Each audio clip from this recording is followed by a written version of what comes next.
Hebreos capítulo 3. Pongámonos de pie para poder leer su palabra. Comenzando el primer versículo. Por lo tanto, hermanos, ustedes que han sido santificados y que tienen parte en el mismo llamamiento celestial, consideren a Jesús, apóstol y sumo sacerdote de la fe que profesamos. Él fue fiel al que lo nombró, como lo fue también Moisés en toda la casa de Dios. De hecho, Jesús ha sido estimado digno de mayor honor que Moisés. Así como el constructor de una casa recibe mayor honor que la casa misma, porque toda casa tiene un constructor, pero el constructor de todo es Dios. Moisés fue fiel como siervo en toda la casa de Dios, para dar testimonio de lo que Dios diría en el futuro. Cristo, en cambio, Él es fiel como hijo al frente de la casa de Dios, y esa casa somos nosotros, con tal que mantengamos nuestra confianza y la esperanza que nos enorgullece. Por eso, como dice el Espíritu Santo, si ustedes oyen hoy su voz, no endurezcan el corazón, como sucedió en la rebelión, en aquel día de prueba en el desierto. Allí sus antepasados me tentaron y me pusieron a prueba, a pesar de haber visto mis obras 40 años. Por eso me enojé con aquella generación y dije, siempre se descarría su corazón y no han reconocido mis caminos. Así que en mi enojo hice este juramento: jamás entrarán en mi reposo. Cuídense, hermanos, de que ninguno de ustedes tengan un corazón pecaminoso e incrédulo que los haga apartarse del Dios vivo. Más bien, mientras dure hoy, anímense unos a otros cada día, para que ninguno de ustedes se endurezca por el engaño del pecado. Hemos llegado a tener parte con Cristo con tal que retengamos firme hasta el fin la confianza que tuvimos al principio. Como se acaba de decir, si ustedes oyen hoy su voz, no endurezcan el corazón, como sucedió en la rebelión. Ahora bien, ¿quiénes fueron los que oyeron y rebelaron? ¿No fueron acaso todos los que salieron de Egipto, guiados por Moisés? ¿Y con quienes se enojó Dios durante 40 años? ¿No fue acaso con los que pecaron, los cuales cayeron muertos en el desierto, y a quienes juró Dios que jamás entrarían en su reposo, sino a los que desobedecieron? Como podemos ver, no pudieron entrar por causa de su incredulidad. Padre, venimos ante ti esta mañana, Señor, para poder reconocer, para poder conocer tu palabra más íntimamente, para poder conocerte a ti más íntimamente, Señor. Y te pido, Señor, que a través de este mensaje seas tú quien esté obrando en los corazones de las personas, Señor. Te pido que en este momento me quites de este lugar para que tú, tu Espíritu Santo, sea quien esté trabajando en los corazones de aquellos que estén escuchando. Como dice el Espíritu Santo, si hoy escuchas su voz, que no endurezcamos nuestros corazones, Señor. Te pido que penetres esos corazones, Señor. Bendice estas palabras que son tus palabras, Señor. En el nombre del Hijo y del Espíritu Santo, Señor. Amén. Esta mañana continuaremos en el versículo 10 del capítulo 3 de Hebreos. Anteriormente, en el principio, donde dice en capítulo 3, versículo 7, dice, por eso, como dice el Espíritu Santo, hablando de el antepasado, cuando la gente que salió de Egipto estaba en el desierto. En ese entonces el Espíritu Santo les estaba hablando en el sentido presente. El Espíritu Santo nos está hablando en este momento. El Espíritu Santo nos hablará en el futuro habló a la gente de Egipto que salió de Egipto. Y el Espíritu Santo estuvo presente. Por lo igual a nosotros en este momento nos habla a través de su palabra. Y dice, no endurezcan su corazón en el versículo 8. Así, en el versículo 9, así como sus antepasados tentaron y me pusieron a prueba. A pesar de tantas obras, 40 años, mirar las obras, los milagros que Dios les trajo.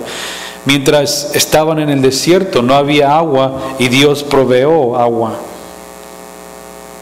Miraban que no había comida y Dios les proveó comida del cielo. La comida, el alimento que solo ángeles comían. Y aún así, respingaban, se enojaban, tiraban sus berrinches y pedían más. Pero dice en el versículo 10, por eso me enojé con aquella generación y dije, siempre se descarria su corazón y no han reconocido mis caminos.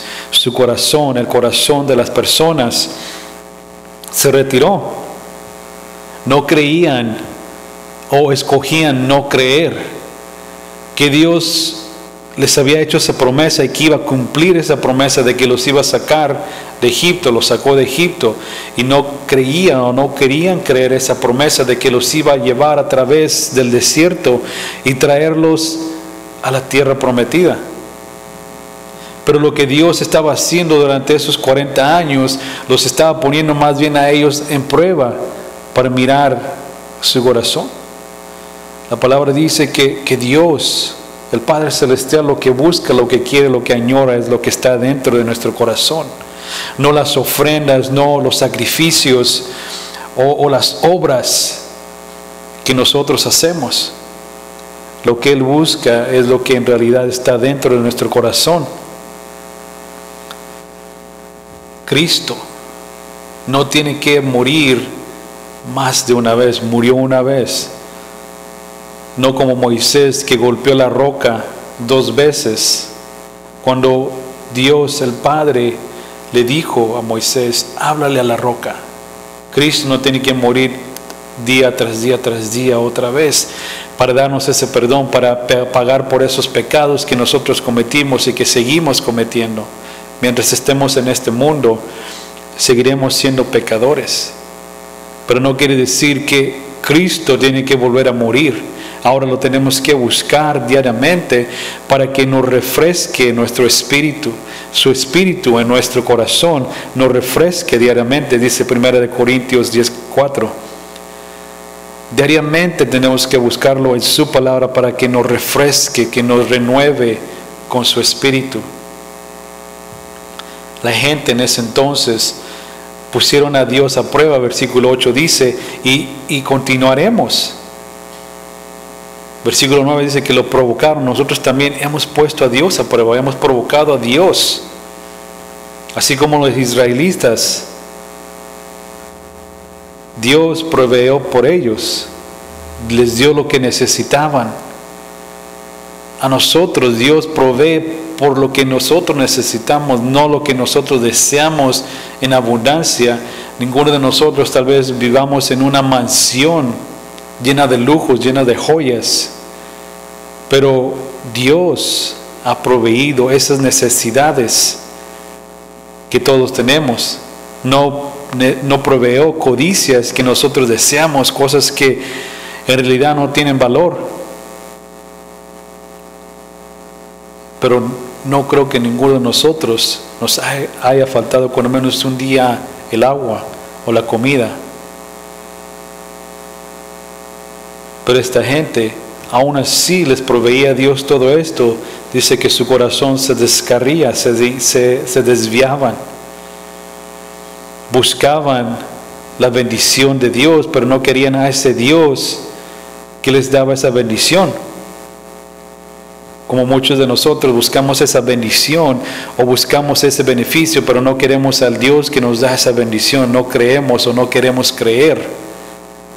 ignoramos a ese Dios que quiere darnos esa bendición. Es como, no es que Dios nos esté cucando, pero es como si fuera un padre que tiene en sus manos unas joyas, por decir, una bendición. El Padre Celestial tiene esa bendición en sus manos y nos mira a nosotros, pero sus manos están atrás y dice: tengo esa promesa para ti, tengo esa bendición para ti, pero tienes que hacer, o tienes que seguir por obediencia, tienes que creer que yo te la voy a dar. No que Dios esté jugando con nosotros, sino que Él, al momento oportuno, cuando Él vea en nuestros corazones que estamos listos, que estamos sometidos hacia Él, nos dará esa bendición. Pero fuera de Él, fuera de su voluntad, tal vez creamos o creemos que vamos a recibir esa bendición, o que tenemos, o que podemos obtener ese beneficio, esa bendición. Muchos por fe, o más bien por falta de fe, pierden sus matrimonios, porque tal vez están en el año 30, en el año 35, o llegan al año 39 y miran que su esposo o su esposa no ha cambiado, y empiezan a perder la fe, así como estas personas que estaban en el desierto. Después de años de estar en el desierto, perdieron la fe, pero fue por su propio pecado que perdieron la fe en el Dios que los llevaba, que los sacó de Egipto. Pero no es nuestra responsabilidad de cambiar nuestra esposa o nuestro esposo de la manera en que es, si no creen en Cristo o no quieren creer en Cristo. Simplemente nosotros lo que tenemos que hacer es orar y dejarlo en las manos del Señor. Versículo 11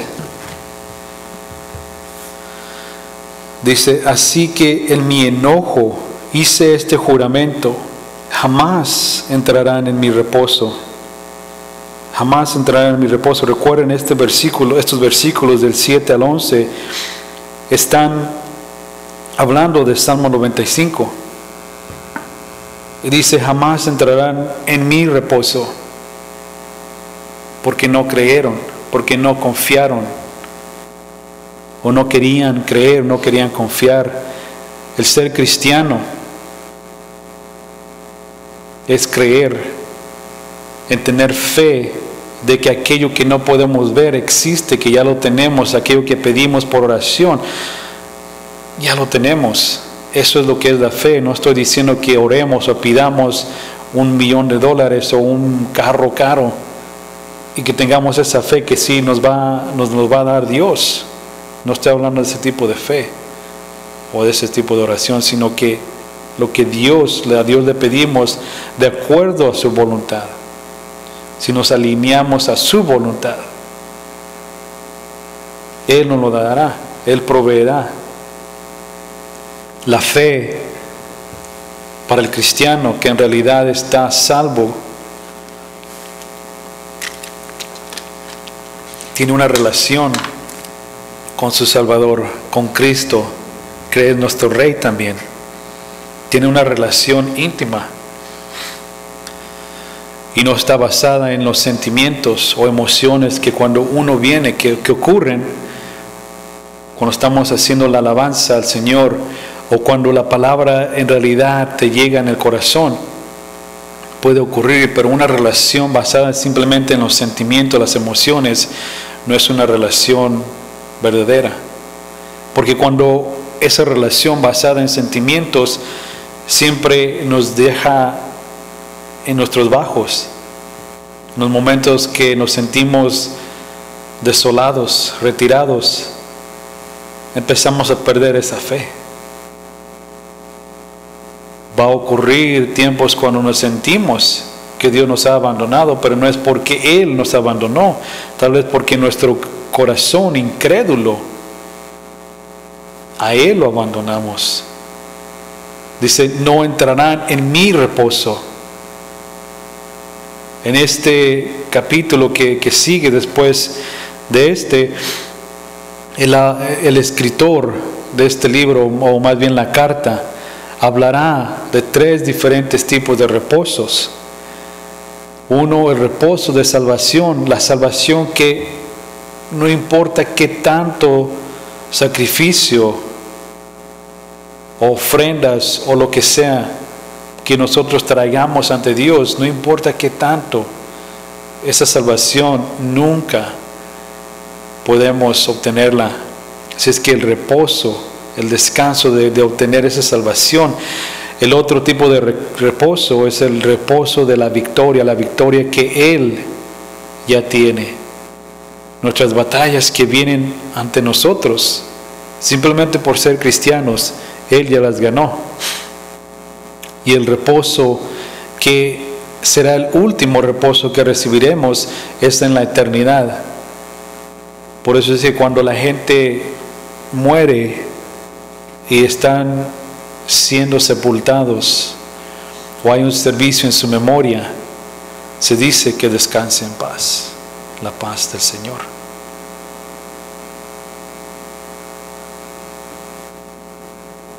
Y ese reposo es el reposo eterno. Lo que el escritor nos está diciendo o nos está animando, exhortando, es de que tenemos que confiar en el Señor, así como Josué y Caleb creyeron en el Señor, en el Dios que los sacó de Egipto. Porque esa generación dice que yo me enojé con esta generación, pero solamente estas 2 personas pudieron entrar en la tierra prometida. Porque aunque ellos estuvieron presentes cuando los espías fueron y miraron que la tierra estaba sobreabundante de tanta riqueza, y también miraron que habían gigantes y que había gente, un ejército, ellos no se enfocaron en eso, se enfocaron en lo que Dios ya les había prometido, que les iba a dar esa tierra prometida. Y porque ellos creyeron por fe, pudieron entrar en ese reposo, en esa herencia física, en ese reposo físico. Pero al entrar en ese reposo, a esa tierra prometida, también se enfrentaron en pruebas, porque la gente aún estaba allí. Recuerden que no se fueron. La gente temblaba de miedo y estaban allí. Josué y Caleb fueron los únicos de esa generación que creyeron y entraron en esa promesa. Pero de nuevo, la tierra no estaba libre de la gente que vivía, del ejército que sobreabundaba en ese tiempo, así como es como una imagen de nuestro caminar con el Señor,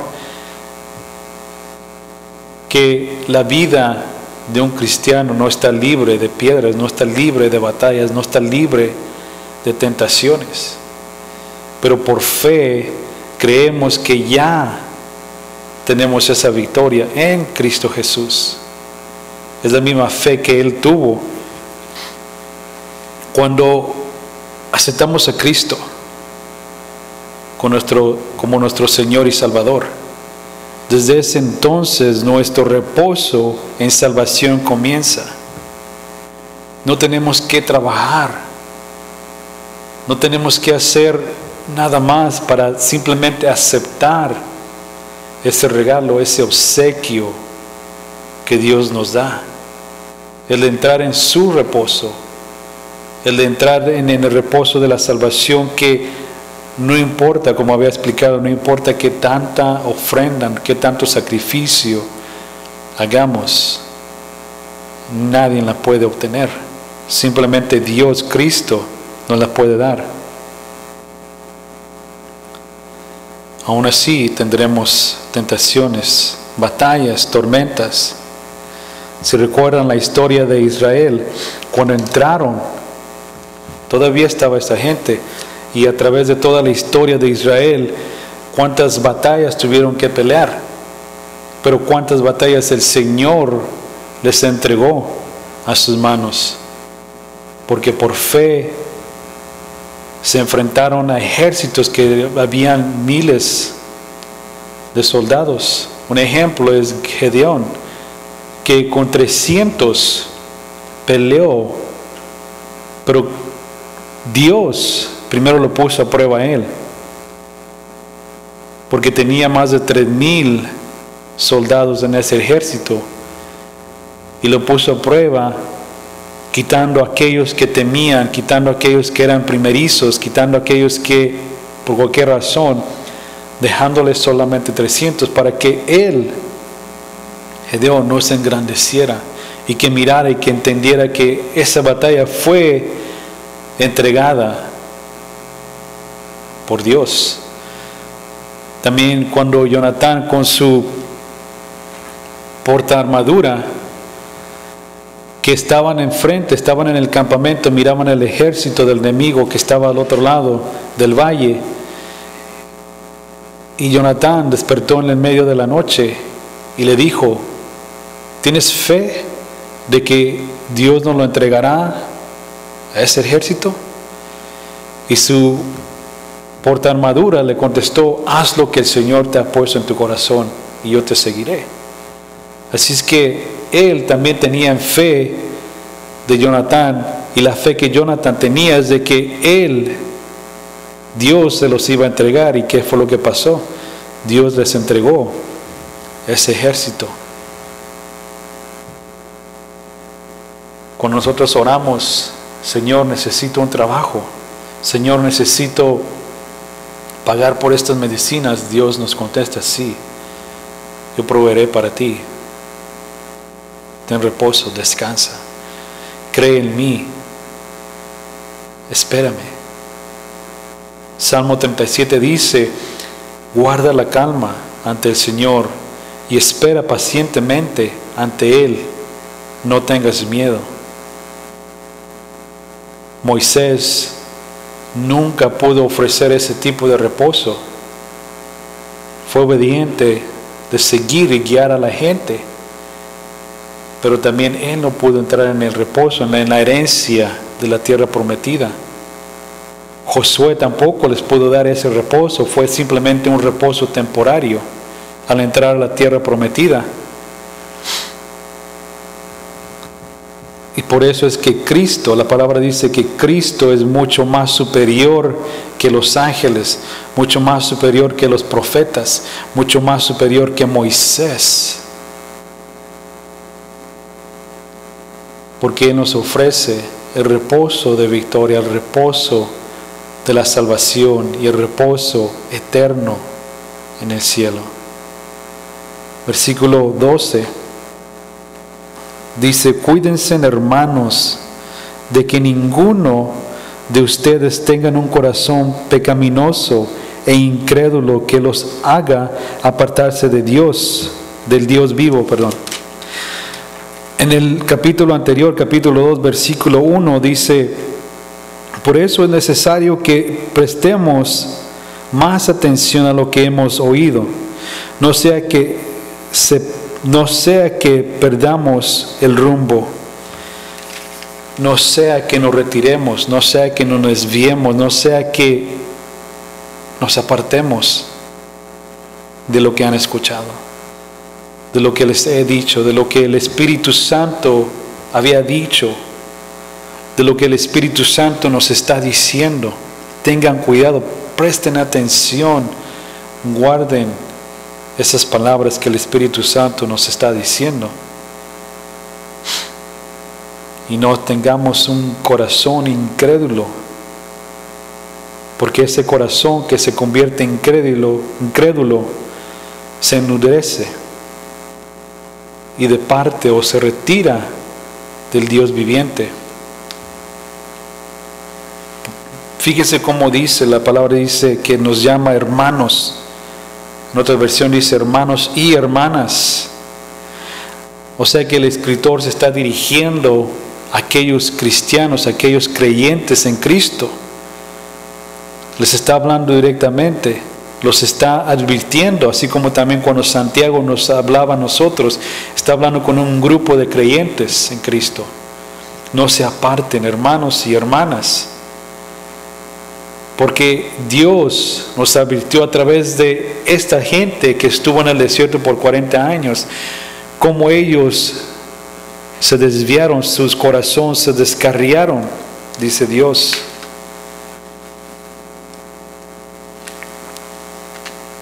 Creyeron que Dios los iba a sacar de Egipto, pero no que Dios los iba a llevar a la tierra prometida. Y nosotros, cuando dejamos de confiar, nuestro corazón se endurece. Yo puedo hacerte una pregunta, pero solamente tú y Cristo en realidad conocen la respuesta verdadera. ¿Cómo está tu caminar o tu relación con Cristo? ¿Cómo está tu relación? ¿Cómo está tu corazón con Él? ¿Es un corazón duro? ¿O esa relación guarda el paso con Él?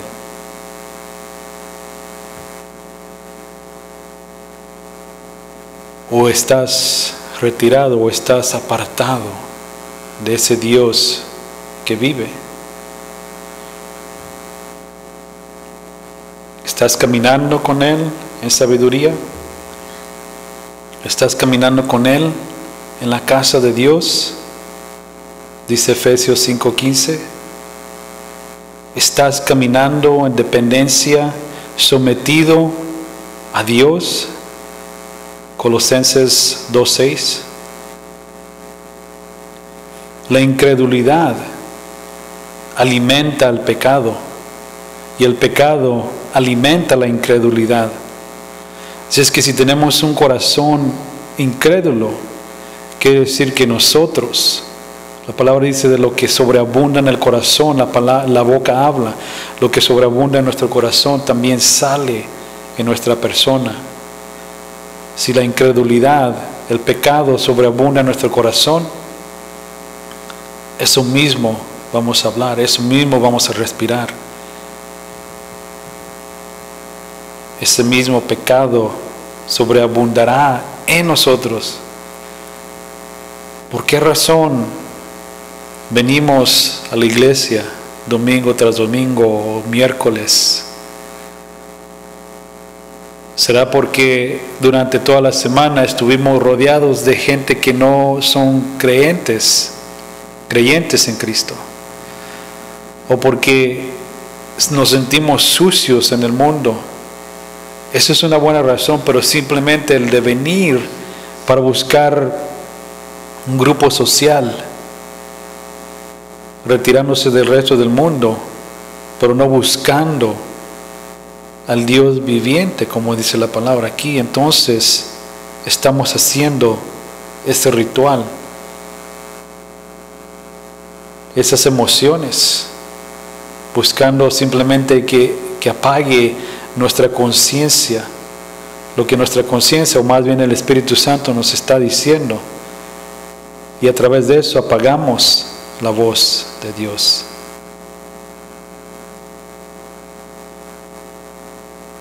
Miren lo que dice en el capítulo 12 de este mismo libro, 12 versículo 18.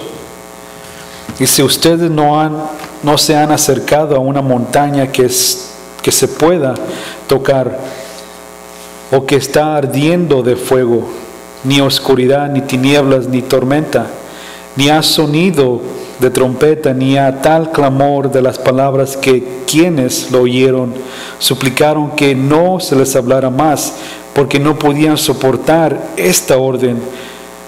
Será apedrado todo el que toque la montaña, aunque sea un animal. Tan terrible era este espectáculo que Moisés dijo: estoy temblando de miedo. Por lo contrario, ustedes se han acercado al monte Sión, a la Jerusalén celestial, la ciudad del Dios viviente. Se han acercado a millares y millares de ángeles, a una asamblea gozosa, a la iglesia de los primogénitos inscritos en el cielo, se han acercado a Dios, al juez de todos, a los espíritus de los justos que han llegado a la perfección, a Jesús, el mediador de un nuevo pacto, y a la sangre rociada que habla con más fuerza que la de Abel. De este Dios al que se está hablando aquí es la razón por la que debemos de venir a la iglesia, para venir esperando que este Dios nos hable. Esa voz en esa montaña que Moisés tanto temió, que dice que él hasta tembló, les estaba hablando a ellos.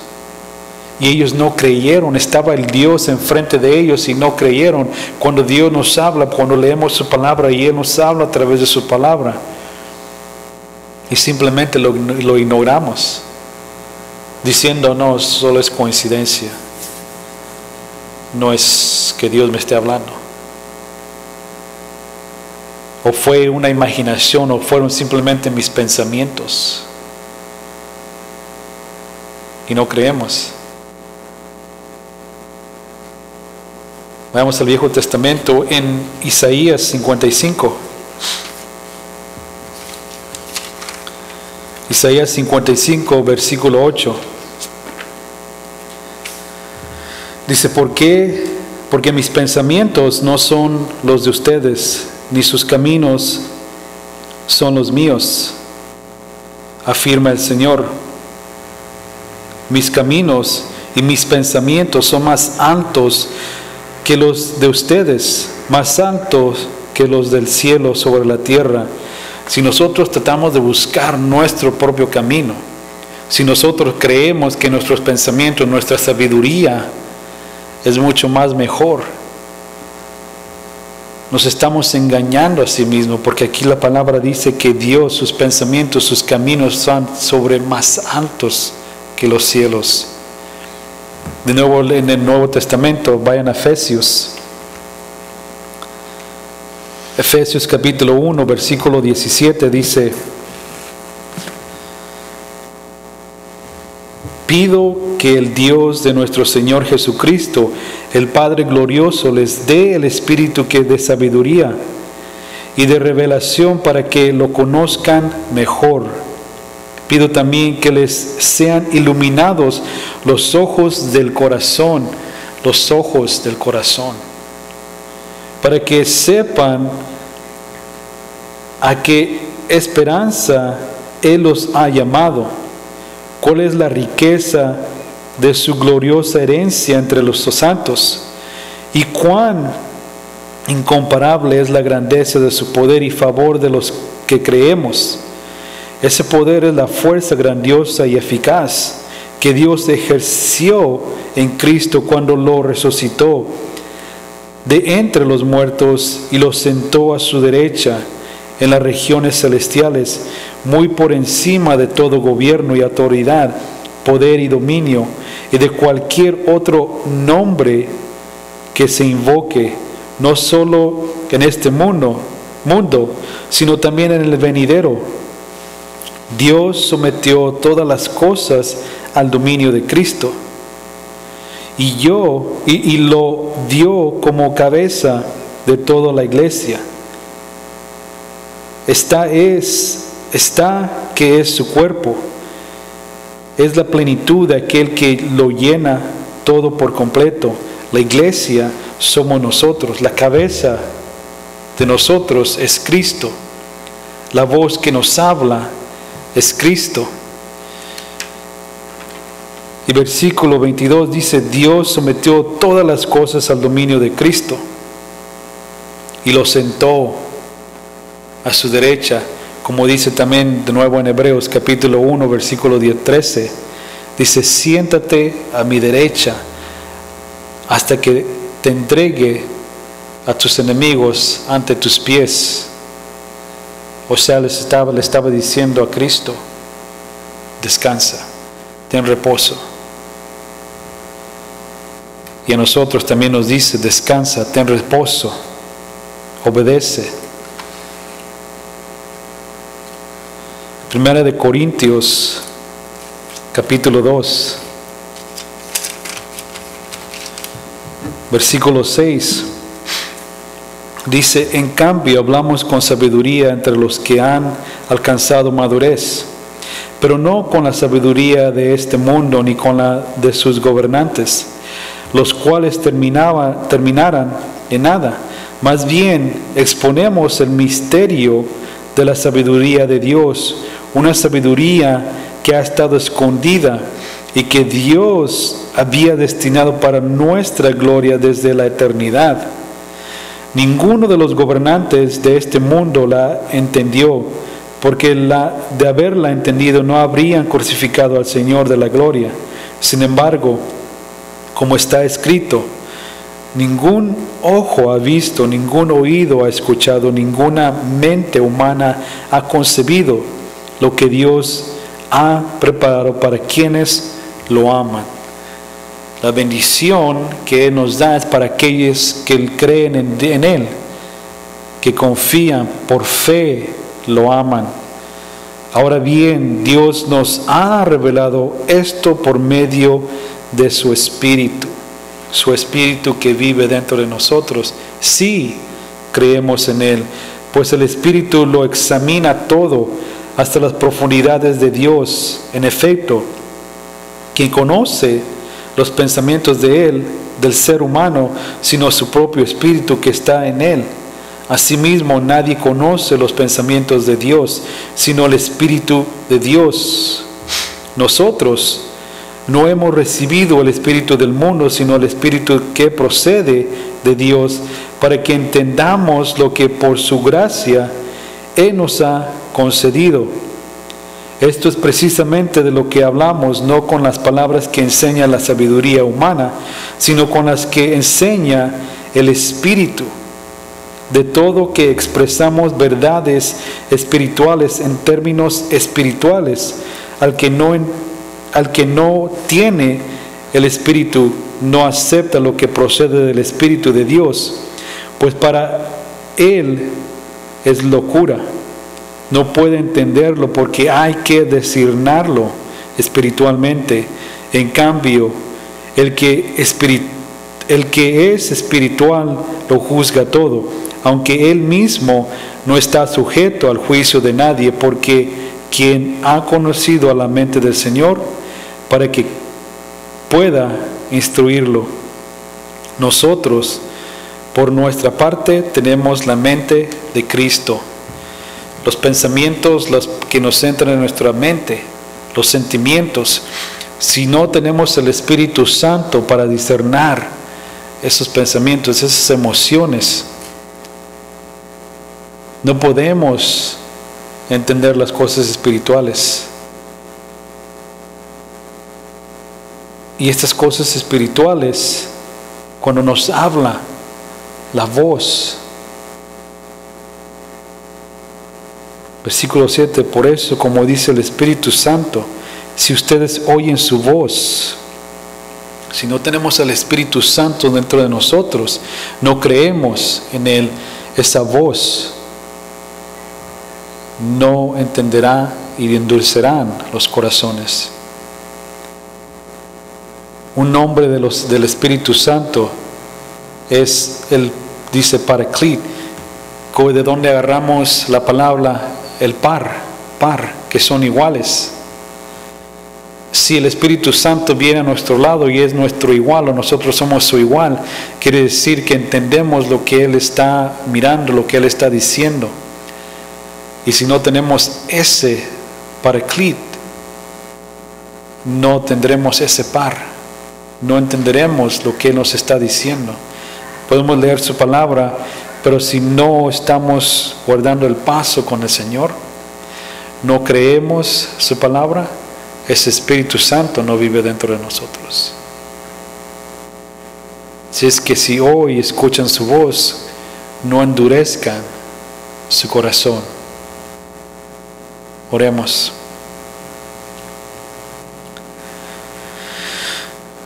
Padre,